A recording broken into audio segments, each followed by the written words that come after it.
کیا معاویہ رضی اللہ عنہ سود کھاتے تھے؟ مرزا اور اس کے حواری دلیل پیش کرتے ہیں۔ حدیث آپ کے سامنے لکھی ہوئی ہے، ملاحظہ فرما لیجئے۔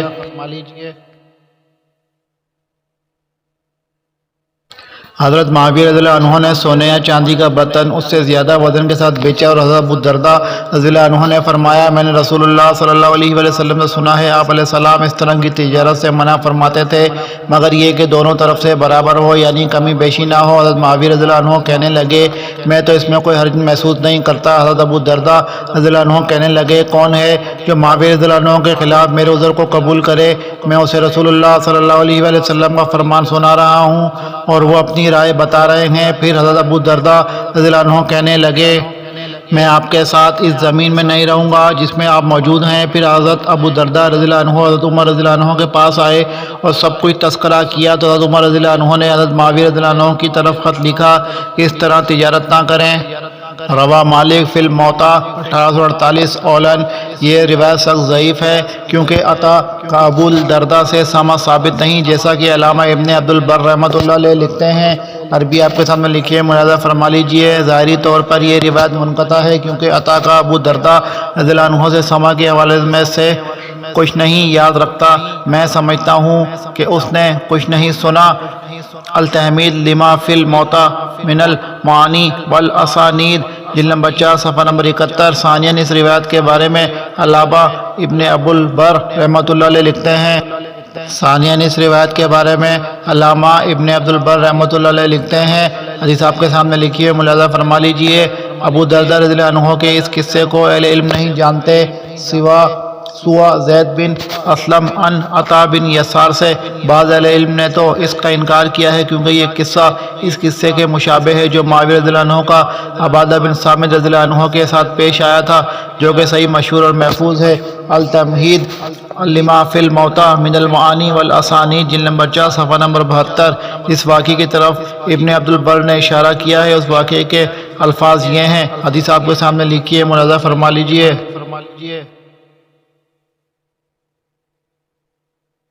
حماد بن زید نے ہمیں ایوب سے حدیث بیان کی اور انہوں نے ابو قلابہ سے روایت کی، انہوں نے کہا میں شام میں ایک مجلس میں تھا جس میں مسلم بن یسار بھی تھے، اتنے میں ابو اشعث آئے تو لوگوں نے کہا ابو اشعث آ گئے۔ میں نے کہا اچھا ابو اشعث، وہ بیٹھ گئے تو میں نے ان سے کہا ہمارے بھائی ہمیں حضرت عبادہ بن صامت رضی اللہ عنہ کی حدیث بیان کیجیے۔ انہوں نے کہا ہاں، ہم نے ایک غزوہ لڑا اور ان لوگوں کے امیر حضرت معاویہ رضی اللہ عنہ نے ایک آدمی کو حکم دیا کہ وہ انہیں لوگوں کو ملنے والے عطیات کے بدلے میں فروخت کر دے۔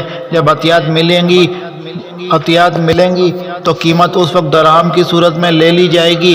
لوگوں نے ان کو خریدنے میں جلدی کی۔ یہ بات حضرت عبادہ بن صامت رضی اللہ عنہ کو پہنچی تو وہ کھڑے ہوئے اور کہا میں نے رسول اللہ صلی اللہ علیہ وآلہ وسلم سے سنا، آپ سونے کے عوض سونے کی، چاندی کے عوض چاندی کی، گندم کے عوض گندم کی، جو کے عوض جو کی، کھجور کے عوض کھجور کی اور نمک کے عوض نمک کی بے سے منع فرما رہے تھے، الا یہ کہ برابر برابر نقد بنقد ہو۔ جس نے زیادہ دیا یا زیادہ لیا تو اس نے سود کا لین دین کیا۔ یہ سن کر لوگوں نے جو لیا تھا واپس کر دیا۔ حضرت معاویہ رضی اللہ عنہ کو یہ بات پہنچی تو وہ خطبہ دینے کے لیے کھڑے ہوئے اور کہا سنو لوگوں کا حال کیا ہے، وہ رسول اللہ صلی اللہ علیہ وآلہ وسلم سے حدیث بیان کرتے ہیں، ہم بھی آپ کے پاس حاضر ہوتے اور آپ کے ساتھ رہتے تھے لیکن ہم نے آپ سے وہ حدیث نہیں سنی۔ اس پر حضرت عبادہ بن صامت رضی اللہ عنہ کھڑے ہو گئے، رسول اللہ صلی اللہ علیہ وآلہ وسلم سے سنا ہوا سارا واقعہ دہرایا اور کہا ہم وہ حدیث ضرور بیان کریں گے جو ہم نے رسول اللہ صلی اللہ علیہ وآلہ وسلم سے سنی، خواہ معاویہ رضی اللہ عنہ ناپسند کریں یا کہا خواہ ان کی ناک خاک آلود ہو، مجھے پرواہ نہیں کہ میں ان کے لشکر میں ان کے ساتھ ایک سیاہ رات بھی نہ رہوں۔ حماد نے کہا یہ کہا یا اس کے ہم مانی، صحیح مسلم حدیث نمبر 4063۔ اس روایت پر بات کرنے سے پہلے یہ مسئلہ سمجھیں کہ زیورات یا سونے اور چاندی کے برتن سونے یا نقد رقم کے بدلے فروخت بے صرف کہلاتی ہے، جس کے شرعاً جائز ہونے کے لیے دو ضروری شرطیں ہیں، ایک یہ کہ معاملہ دونوں جانب سے نقد ہو، ایک ہاتھ سے سونے کے زیورات یا برتن دیے جائیں اور دوسرے ہاتھ سے سونا یا رقم لی جائے۔ کسی بھی ایک طرف سے ادھار کی صورت میں یہ معاملہ ناجائز ہوگا۔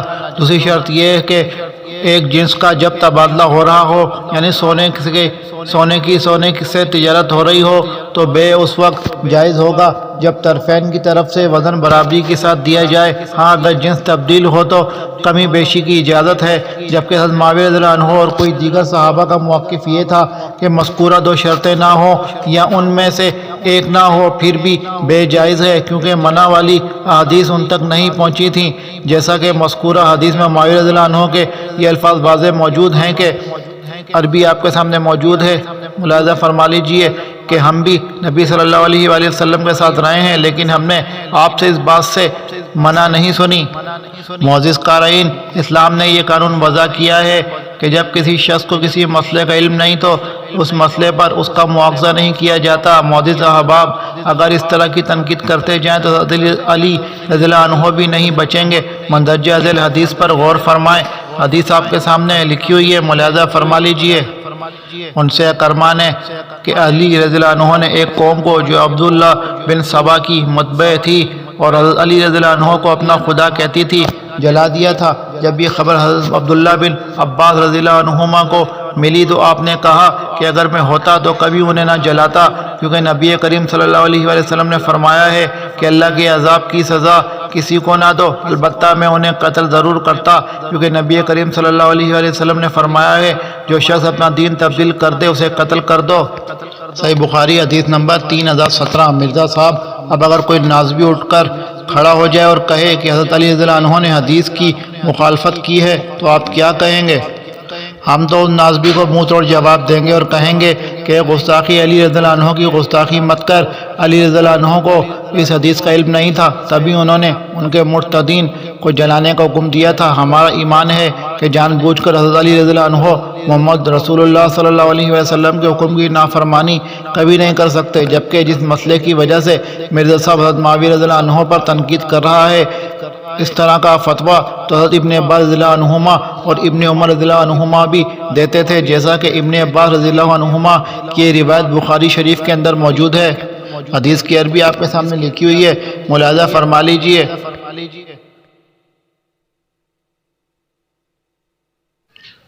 ہم سے علی بن عبداللہ نے بیان کیا، کہا کہ ہم سے زواق بن مخلد نے بیان کیا، کہا کہ ہم سے ابن جریج نے بیان کیا، کہا کہ مجھے عمر بن دینار نے خبر دی، انہیں ابو صالح زیاد نے خبر دی اور انہوں نے ابو سعید خدری رضی اللہ عنہ یہ کہتے سنا کہ دینار کے بدلے میں اور درہم کے بدلے میں بیچا جا سکتا ہے، جبکہ مسلم شریف کے الفاظ ہیں مثلاً بے مسئلے من زاد او ازداد فقط عربی، دونوں طرف سے برابر ہونے چاہیے، جو زیادہ دیتا اور لیتا ہے وہ سود کا مرتکب ہوا۔ اس پر میں نے ان سے کہا کہ ابن عباس رضی اللہ عنہما تو اس طرح نہیں کرتے تھے۔ ابو سعید رضی اللہ عنہ نے بیان کیا کہ پھر میں نے ابن عباس رضی اللہ عنہما سے اس کے متعلق پوچھا کہ آپ نے یہ نبی کریم صلی اللہ علیہ وآلہ وسلم سے سنا تھا یا کتاب اللہ میں آپ نے اسے پایا ہے؟ انہوں نے کہا ان میں سے کسی بات کا میں دعوے دار نہیں ہوں، رسول اللہ صلی اللہ علیہ وآلہ وسلم کی حدیث کو آپ لوگ مجھ سے زیادہ جانتے ہیں، البتہ مجھے اسامہ رضی اللہ عنہ نے خبر دی تھی کہ رسول اللہ صلی اللہ علیہ وآلہ وسلم نے فرمایا مذکورہ صورتوں میں سود صرف ادھار کی صورت میں ہوتا ہے۔ صحیح بخاری حدیث نمبر 2179۔ مرزا صاحب، کیا آپ اہل بیت کے شہزادے ابن عباس رضی اللہ عنہما پر سود کا وہ فتویٰ لگا سکتے ہیں جو حضرت معاویہ رضی اللہ عنہ پر آپ نے لگایا ہے؟ باقی رہا یہ مسئلہ کہ ابن عباس رضی اللہ عنہما جو حضرت اسامہ رضی اللہ عنہ کی حدیث سے دلیل لیتے تھے وہ ان کا اجتہاد درست نہیں تھا۔ اس حدیث کا مفہوم علماء نے اور بیان کیا ہے یا بعض نے اس روایت کو منسوخ کہا ہے، واللہ عالم۔ مرزائی اعتراض عبادہ بن سامر رضی اللہ عنہ نے حدیث بیان کی تو حضرت معاویہ رضی اللہ عنہ نے فرمایا کہ ہم نے بھی رسول اللہ صلی اللہ علیہ وآلہ وسلم کے ساتھ گزارا ہے، ہم نے تو یہ حدیث کبھی نہیں سنی۔ مرزا صاحب ان جملوں سے غلط مفہوم نکالتے ہوئے کہتا ہے کہ نعوذ باللہ حضرت معاویہ رضی اللہ عنہ نے حضرت عبادہ رضی اللہ عنہ پر الزام لگایا ہے۔ ازالہ اشکال، حضرت معاویہ رضی اللہ عنہ کے استفسار کا مقصد قطعاً حضرت عبادہ رضی اللہ عنہ پر الزام عائد کرنا نہیں تھا، بلکہ مقصد یہ تھا کہ ہم نے بھی نبی صلی اللہ علیہ وآلہ وسلم کے ساتھ زندگی گزاری ہے، لیکن ہم نے کبھی یہ بات نہیں سنی۔ ان کا مقصد یہی تھا کہ ممکن ہے کہ حضرت عبادہ رضی اللہ عنہ کو سننے یا سمجھنے میں خطا لگی ہو، اس لیے انہوں نے اور یقینی معلومات کے لیے اپنا خیال رکھا، لیکن جب حضرت عبادہ رضی اللہ عنہ نے دوبارہ تاکید کے ساتھ اس مسئلے کو بیان کیا تو حضرت معاویہ رضی اللہ عنہ خاموش ہو گئے، دوبارہ کوئی اعتراض نہیں کیا، جو دلیل ہے کہ انہوں نے اس بات کو تسلیم کر لیا تھا، ورنہ آپ رضی اللہ عنہ صاحب اقتدار تھے، رد کرنے کے لیے کوئی چیز مانے نہیں تھی۔ اس طرح کا تو تثبت اور تحقیق کرنا دیگر صحابہ سے بھی ثابت ہے، جیسا کہ حضرت عمر رضی اللہ عنہ کے سامنے جب حضرت فاطمہ بنت قیس رضی اللہ عنہا کی حدیث پیش کی گئی طلاق شدہ عورت کے خرچے اور رہائش کے بارے میں، تو حضرت عمر رضی اللہ عنہ نے تثبت اور تحقیق کے لیے اس کو رد کر دیا تھا، کیونکہ عمر رضی اللہ عنہ کے ذہن میں یہ خیال آ گیا کہ ممکن ہے فاطمہ بنت قیس رضی اللہ عنہا سے معاملہ بھول گیا ہو یا غلط فہمی ہو گئی ہو۔ تفصیل مسلم 3710۔ اسی طرح حضرت معاویہ رضی اللہ عنہ کے ذہن میں یہی خیال آ گیا، ورنہ حضرت معاویہ رضی اللہ عنہ رسول اللہ صلی اللہ علیہ وسلم کی سنت کے ساتھ بے حد محبت کرتے تھے اور پوری زندگی رسول صلی اللہ علیہ وسلم کی سنت کے مطابق بسر فرمائی۔ آپ کی سنت کے ساتھ محبت کی کئی مثالیں موجود ہیں، ہم چند کا ذکر کرتے ہیں۔ مثال نمبر 1، حدیث کی عربی آپ کے سامنے لکھی ہوئی ہے، ملاحظہ فرما لیجئے۔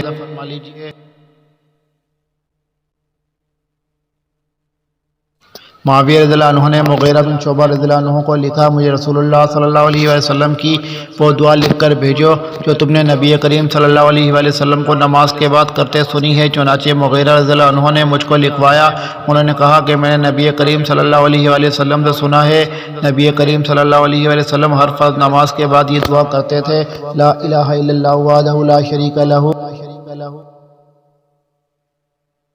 اللہم لا مانع لما اعطیت ولا معطی لما منعت ولا ينفع ذا الجد منک الجد۔ اللہ کے سوا کوئی معبود نہیں، وہ ایک ہے، اس کا کوئی شریک نہیں۔ اے اللہ، جو تو دینا چاہے اسے کوئی روکنے والا نہیں، اور جو روکنا چاہے اسے کوئی دینے والا نہیں، اور تیرے سامنے دولت والے کی دولت کچھ کام نہیں دے سکتی۔ اور ابن جریج نے کہا کہ مجھ کو عبدہ نے خبر دی اور انہیں براد نے خبر دی۔ پھر اس کے بعد میں معاویہ رضی اللہ عنہ کے یہاں گیا تو میں نے دیکھا کہ وہ لوگوں کو اس دعا کے پڑھنے کا حکم دے رہے تھے۔ رواه البخاری 6615۔ مثال نمبر 2، حدیث آپ کے سامنے لکھی ہوئی ہے، ملاحظہ فرما لیجئے۔ معاویہ رضی اللہ عنہ ابن زبیر اور ابن عامر رضی اللہ عنہما کے پاس آئے تو ابن عامر رضی اللہ عنہ کھڑے ہو گئے اور ابن زبیر رضی اللہ عنہما بیٹھے رہے۔ معاویہ رضی اللہ عنہ نے ابن عامر رضی اللہ عنہ سے کہا بیٹھ جاؤ، کیونکہ میں نے رسول اللہ صلی اللہ علیہ وسلم کو فرماتے ہوئے سنا ہے کہ جو یہ چاہے کہ لوگ اس کے سامنے باادب بطور تعظیم کھڑے ہوں تو وہ اپنا ٹھکانہ جہنم کو بنا لے۔ مثال نمبر 3، حدیث کی عربی آپ کے سامنے لکھی ہوئی ہے، ملاحظہ فرما لیجئے۔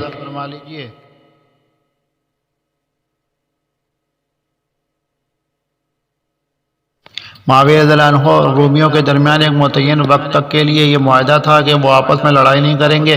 اس مدت میں معاویہ رضی اللہ عنہ ان کے شہروں میں جاتے تھے، یہاں تک کہ جب معاہدہ کی مدت گزر گئی تو انہوں نے ان سے جنگ کی۔ یہاں پر شاید مقصد یہ ہے کہ ابھی معاہدہ پورا ہونے میں کچھ ٹائم تھا، معاویہ رضی اللہ عنہ وہاں پہنچ گئے تاکہ جیسے ٹائم پورا ہو حملہ کر دیں۔ جب معاملہ ہوا تو ایک شخص عربی یا ترکی گھوڑے پر سوار ہو کر آیا، وہ کہہ رہا تھا اللہ اکبر، وعدے کا پاس و لحاظ ہو، بد عہدی نہ ہو۔ لوگوں نے اس کو بغور دیکھا تو وہ عمر بن ابسہ رضی اللہ عنہ تھے۔ معاویہ رضی اللہ عنہ نے ایک شخص کو ان کے پاس بھیجا، اس نے ان سے پوچھا تو انہوں نے کہا کہ میں نے رسول اللہ صلی اللہ علیہ وسلم کو یہ فرماتے ہوئے سنا ہے، جس شخص کا کسی قوم سے معاہدہ ہو تو معاہدہ نہ توڑے اور نہ نیا معاہدہ کرے جب تک کہ اس معاہدے کی مدت پوری نہ ہو جائے یا برابری پر عہد ان کی طرف واپس نہ کر دے۔ تو یہ سن کر معاویہ رضی اللہ عنہ واپس آ گئے۔ رواہ ابو داؤد 2759 وصححہ الالبانی رحمہ اللہ وروہ احمد والترمذی وقال حسن صحیح۔ نوٹ: معاویہ رضی اللہ عنہ لمبا سفر کر کے روم پہنچے لیکن حدیث رسول صلی اللہ علیہ وسلم سن کر واپس آ گئے۔ یہ تھا حدیث کا احترام۔ مثال نمبر 4، حدیث آپ کے سامنے لکھی ہوئی ہے، ملاحظہ فرما لیجئے۔ جناب ابن عباس رضی اللہ عنہما حضرت معاویہ رضی اللہ عنہ کے ساتھ بیت اللہ کا طواف کر رہے تھے تو حضرت معاویہ رضی اللہ عنہ بیت اللہ کے چاروں کونوں کا استلام کر رہے تھے، انہیں چھو رہے تھے۔ حضرت ابن عباس رضی اللہ عنہما نے انہیں کہا آپ ان دو یمنی کونوں کا استلام کیوں کرتے ہیں، حالانکہ رسول اللہ صلی اللہ علیہ وسلم ان کونوں کا استلام نہیں کرتے تھے۔ معاویہ رضی اللہ عنہ کہنے لگے اس گھر کے کسی بھی ٹکڑے کو چھوڑنے کا دل نہیں کرتا۔ ابن عباس رضی اللہ عنہما نے یہ آیت تلاوت کی، لقد کان لکم فی رسول اللہ اسوہ حسنہ، تمہارے لیے رسول اللہ صلی اللہ علیہ وسلم کی زندگی بہترین نمونہ ہے۔ اس کے بعد حضرت معاویہ رضی اللہ عنہ کہنے لگے، تم نے بالکل سچ فرمایا ہے۔ رواہ احمد 1877۔ مثال نمبر 5، حدیث کی عربی آپ کے سامنے لکھی ہوئی، ملاحظہ فرما لیجئے۔ عمر بن مرہ رضی اللہ عنہ نے معاویہ رضی اللہ عنہ سے کہا، میں نے رسول اللہ صلی اللہ علیہ وسلم کو فرماتے سنا ہے، جو بھی حاکم حاجت مندوں، محتاجوں اور مسکینوں کے لیے اپنے دروازے بند رکھتا ہے تو اللہ تعالیٰ بھی اس کی ضرورت، حاجت و مسکنت کے لیے اپنے دروازے بند رکھتا ہے۔ جب معاویہ رضی اللہ عنہ نے یہ سنا تو لوگوں کی ضرورت کے لیے ایک آدمی مقرر کر دیا۔ رواہ الترمذی 1332 اور ابو داود 2948 و صححہ البانی رحمۃ اللہ علیہ۔ وضاحت: معاویہ رضی اللہ عنہ مذکورہ حدیث سن کر اس حدیث پر عمل کرنے کے لیے ایک بندہ معاویہ رضی اللہ عنہ مذکورہ حدیث سن کر اس حدیث پر عمل کرنے کے لیے ایک بندہ مقرر فرماتے ہیں۔ یہ دلیل ہے کہ حضرت معاویہ رضی اللہ عنہ سنت رسول کے ساتھ بے حد محبت کرتے تھے۔ مثال نمبر 6، حدیث کی عربی آپ کے سامنے لکھی ہوئی ہے، ملاحظہ فرما لیجئے۔ معاویہ رضی اللہ عنہ کہتے ہیں کہ میں نے رسول اللہ صلی اللہ علیہ وآلہ وسلم کو فرماتے ہوئے سنا، اگر تم لوگوں کی پوشیدہ باتوں کے پیچھے پڑو گے تو تم ان میں بگاڑ پیدا کر دو گے، یا قریب ہے کہ ان میں اور بگاڑ پیدا کر دو۔ ابو الدرداء رضی اللہ عنہ کہتے ہیں، یہ وہ کلمہ ہے جسے معاویہ رضی اللہ عنہ نے رسول اللہ صلی اللہ علیہ وآلہ وسلم سے سنا ہے اور اللہ نے انہیں اس سے فائدہ پہنچایا۔ رواہ ابو داود 4888۔ وضاحت: اس حدیث میں موجود سیدنا ابو الدرداء رضی اللہ عنہ کے فرمان کو بار بار پڑھیں، پتہ چلتا ہے کہ حضرت معاویہ رضی اللہ عنہ اس حدیث پر بڑے جذبے کے ساتھ عمل کرتے تھے اور لوگوں کے عیبوں کو چھپاتے تھے۔ اس بات کی گواہی حضرت ابو الدرداء رضی اللہ عنہ نے بھی دی اور کہا کہ اللہ نے اس حدیث کے ذریعے حضرت معاویہ رضی اللہ عنہ کو بڑا فائدہ پہنچایا۔